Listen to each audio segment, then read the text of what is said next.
Hi. Everybody, in the beginning of the movie, we see Martha, an eccentric woman, sitting at her apartment. She appears to be enjoying her alone time, but right then, her boyfriend bursts in the room, making out with another woman. When Martha confronts him, there is no regret on his face. Instead, he asks her to join in for a threesome. Martha obviously refuses, and she breaks up with him then and there. However, her boyfriend calls her out for not having any sense of adventure. This only accentuates Martha's already bad mood, so she throws something at his head before stomping out of the room. Elsewhere, we meet a hitman, Mr. Right, whose real name is Francis. He is an ex-CIA agent and mercenary with a very sophisticated set of skills, capable of killing even the most dangerous of gangsters. Currently, he approaches a woman and explains that he's the hitman she has hired to kill her husband. He then puts on his signature red clown nose, telling her that murder is wrong and shoots her dead. It is revealed that Francis often wears the clown nose to make his victims feel comfortable while dying. Additionally, he kills the ones who hire him, because this way, the masterminds can be eliminated and it can stop the vicious cycle of hurting others. While Francis finishes his job inside the hotel, outside, a team of assassins is preparing to trap him. The team is led by Hopper, a hitman who once worked with Francis in the CIA. However, he chooses to remain behind in the surveillance van as he knows that Francis will overpower the unprofessional assassins. As he had anticipated, Francis kills the assassins one by one, using his exceptional fighting skills. He doesn't even break a sweat while doing so. After the incident, Hopper receives a phone call from his boss, who instructs him to pretend to be an FBI agent and to partner up with a local police detective, Gus Patrick, who has been assigned to capture Francis. Meanwhile, Martha and her roommate Sophie go out drinking, but she is continuously looking for her boyfriend. She blames herself for him cheating on her, while Sophie tries to persuade her otherwise. The next morning, Sophie takes Martha to her workplace, a pet store. There, our protagonist girl picks up a cat despite warnings that it's ferocious. However, Martha doesn't listen and the cat ends up scratching Sophie. Afterward, Martha makes a stop at a convenience store on her way home. Francis also happens to be there buying some supplies. All of a sudden Martha clumsily bumps into a shelf and scatters a pile of contraception, but surprisingly, Francis with his extraordinary skills catches them quickly. Witnessing this, Martha becomes awestruck and falls in love at first sight. They chat for a while, and Francis also likes her quirkiness. He then invites her on a date, and the two end up spending some romantic time together. In the next scene, when Francis talks about his line of work honestly, Martha takes it as sarcasm. She thinks that a job like this only exists in the movies. After a while, as the two are strolling around a park, Francis suddenly realizes that a hitman is nearby. His intuition turns out to be right when we see a man pointing a sniper towards Francis. Thankfully, our hero swiftly dances with Martha and dodges all the bullets one by one. She doesn't even realize that they're being attacked. After the encounter, the couple ends up spending the night together at Martha's place. The next morning, Francis leaves a note for her asking her to continue their date that evening. This impresses Martha, and she makes breakfast happily. However, Sophie is a bit skeptical about this mystery boyfriend. That night Francis and Martha meet at a bar. There he meets Espinoza, one of the hitmen who left the hotel earlier. He then excuses himself and pursues Espinoza outside. Once they are outside the bar, Francis tells the hitman that he doesn't have a plan on killing anyone today, but Espinoza is relentless, so he readies his dagger to attack Francis. As always, Francis dodges all the attacks with his swift reflexes. Then at an opportune moment, he kills the hitman by piercing his throat with the same dagger. In the meantime, two half-brothers, Vaughn and Richie Cardigan, who come from a crime family, want to employ Francis to kill a special target of theirs. Vaughn, the younger brother, has ambition but lacks intelligence and talent. Both brothers are at odds with each other constantly, and Vaughn really wants Richie out. The picture. Vaughn persuades a local gangster to assist him in hiring Francis. He wants to take over his big brother's place and rule the local gangster empire. Basically, his strategy is to hire a hitman on behalf of Richie. The hitman is preferably Francis, who has a history of killing those who hire him. Later at home, Martha remarks that she doesn't even know Francis's full name, even after dating him for a few days. In response, The ex-mercenary says that he despises his own name, so he doesn't share it with anyone. He only has a single name, and that is Francis. As the two continue talking, Martha curiously inquires how he managed to catch all the contraception pills at the convenience store. Francis then shows off his knife prowess while attempting to convince Martha to catch them.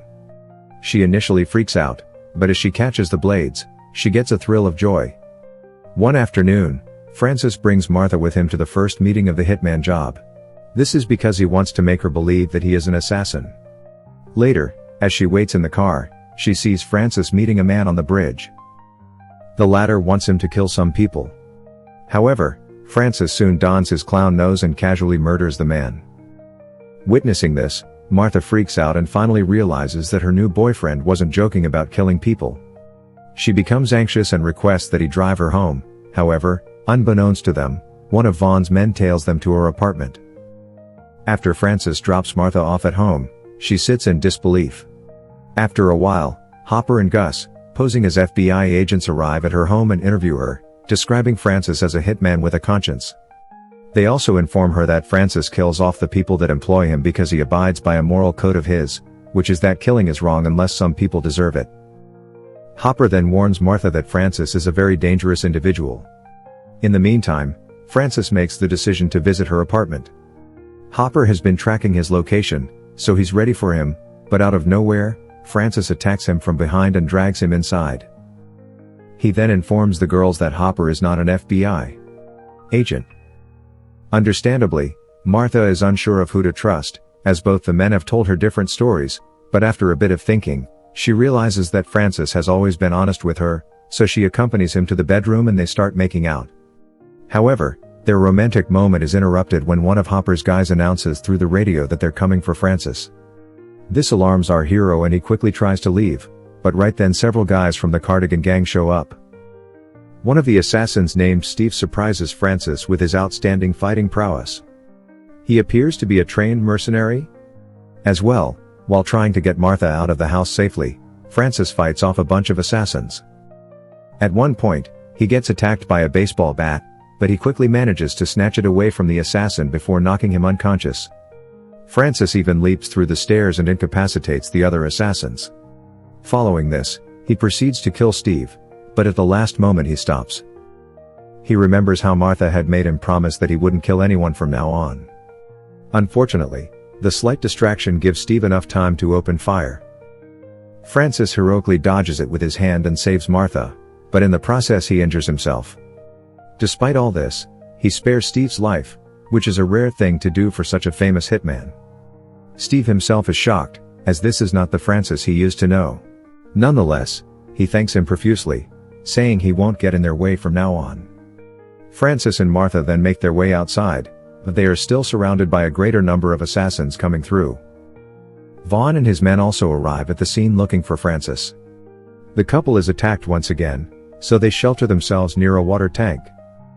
To save themselves, Francis is forced to open fire and kill one of the assassins. He then plays a psychological trick on them, telling them that they won't be able to return to their wives and kids if they die today. Luckily, the trick works as the assassins slowly retreat and leave the premises. Francis and Martha also come out in the open only to be attacked by Vaughn. However, Vaughn instantly surrenders when he realizes that he has no chance with a hitman like Francis. He also praises his exceptional fighting skills and determination, but to everyone's surprise, this only proves to be a trick to distract Francis. The cunning Steve arrives at the scene and strikes Francis from behind, knocking him down. It turns out that he was just lying about not coming after Francis. After all, he works for Vaughn and his men. Following this, Vaughn and Steve kidnap Martha and provide an address where Francis can find them. As they make their escape, Francis fights Hopper, who arrives right after the mobsters leave the scene, but soon he himself escapes without being detected. In the next scene, Martha is taken to the Cardigan brothers' home, and Francis follows. In an attempt to intimidate her, Vaughn taunts Martha and smacks her a couple of times, but she remains unfazed. Moments after, Francis arrives at the house, eliminating all of the assassins on his way. When he makes his way to Vaughn, the latter quickly grabs hold of Martha and orders our hero to kill Richie, revealing his treachery to his brother. However, Francis effortlessly rescues her and says that he's done with killing. He then leaves a gun between Vaughn and Richie, saying they should settle the matter themselves. The second Francis leaves the room, the brothers jump for their guns. They wrestle for a while and Vaughn manages to grab it. He then kills his half-brother without remorse. In the meantime, as Francis tries to escape with Martha, he once again runs into Hopper and starts tussling with him. On the other hand, a hitman captures Martha and threatens to kill her, but to his surprise, she effortlessly swats him away thanks to the training Francis gave her earlier. After a while, the resilient Vaughn once again shows up to take revenge, but he too falls victim to Martha's exceptional fighting skills. Meanwhile, Hopper gains the upper hand in the fight and gets ready to shoot Francis, but right then Steve arrives from behind and kills him. It appears that he has changed sides once again. Grateful, Francis tells him that Hopper is worth $5 million dead or alive. Hearing this, Steve starts celebrating while the mercenary couple leave hand in hand. Following this, the movie jumps to 2 months later, where we see the couple living the best version of their lives in Vietnam. But unbeknownst to them, some bad people are still tracking them, probably to take revenge on Francis. Like and subscribe for more interesting movie like this. Turn on notifications and leave a like to help the channel out. Thank you for watching.